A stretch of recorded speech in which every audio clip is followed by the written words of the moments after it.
Paano nga ba tayo magsusurrender ng kompleto sa Diyos?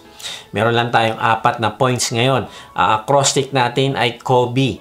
Kung mahilig ka sa NBA, ay hindi ito si Kobe Bryant.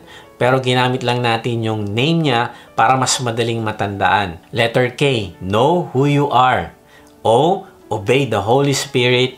B, box in your wandering thoughts. Letter E, exercise a focused life. So number 1, paano ka magsusurrender ng kompleto sa Diyos? Know who you are. Kaibigan, anong pagkakilala mo sa iyong sarili? Ano ang nagde-define ng iyong identity? Maraming tao nagkakaroon ng struggle sa tanong na ito. Madalas sa mga tao ay binabase ang kanilang identity sa kanilang trabaho. Ako, ang identity ko ay isang professional na engineer. O kaya binabase natin sa ating role sa ating relationship. Ako ay isang ina ng tahanan. O kaya dinedefine ng isang tao ang kanyang identity sa pamamagitan ng kanyang hobby or sports, marital status, o kaya mas malala, ay dinidefine niya ang kanyang sarili mula sa kanyang past mistakes o failures sa buhay.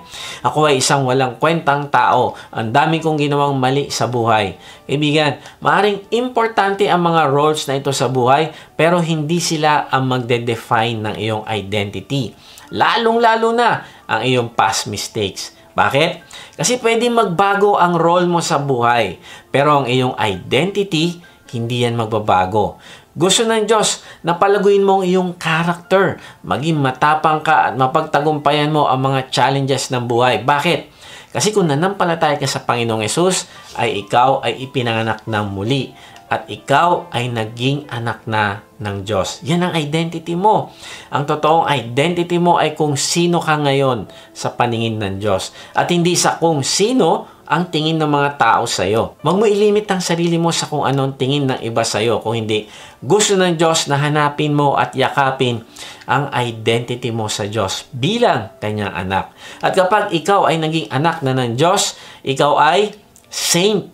Kaibigan, kinikilala mo ba ang iyong sarili bilang saint? Maaaring inisip mo, ang saints ay yung mga may halo sa ulo o yung mga relihiyosong tao o mga taong gumawa ng kabutihan tapos tinawag silang santo ng mga tao. Kaibigan, hindi yan ang ibig sabihin ng saint. Hindi ibig sabihin ng saint ay yung mga taong umiwas sa kasalanan o kaya yung mga namalagi sa bundok na mag-isa para hindi daw sila magkasala at maging banal sila. Kaibigan, hindi yan ang ibig sabihin ng saint. Ang nagde-declare kung tayo ay saint o hindi ay ang Diyos at hindi ang tao. Kung ikaw ay pinatawad na sa lahat ng kasalanan mo, past, present, future sins, ikaw ay naging saint. Ang salitang saint ay nanggagaling sa Greek word na hagios, na ang ibig sabihin ay ikaw ay hiniwalay para sa isang special na purpose. Halimbawa sa iyong bahay, marami kang plato, pero merong mumurahin dyan at meron namang mamahalin na hinihiwalay mo para sa isang special na purpose. Maaaring gagamitin mo lang yun kapag meron kang bisita na gusto mong ipagamit sa kanya yung special at mamahaling plato sa kanya. Gayun din naman sa dinami-dami ng tao ay pinili ka ng Diyos. Ikaw ay naging anak niya. Hiniwalay ka niya para sa isang special na purpose. Now, tingnan natin sa Biblia kung paano ina-address ang mga Kristiyano o alagad ng Panginoong Hesus. Sa Acts 9:13, But Ananias answered, Lord, I have heard from many about this man, how much evil he has done to your saints at Jerusalem.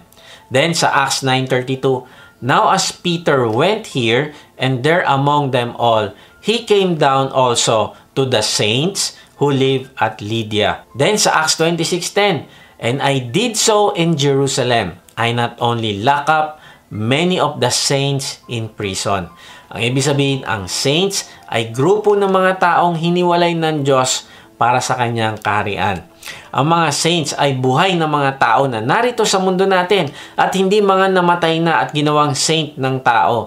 Maaaring meron kang struggle sa isang kasalanan pero hindi ibig sabihin nun ay hindi ka na saint. May nagsabi, your core identity as a Christian is a saint and not a sinner.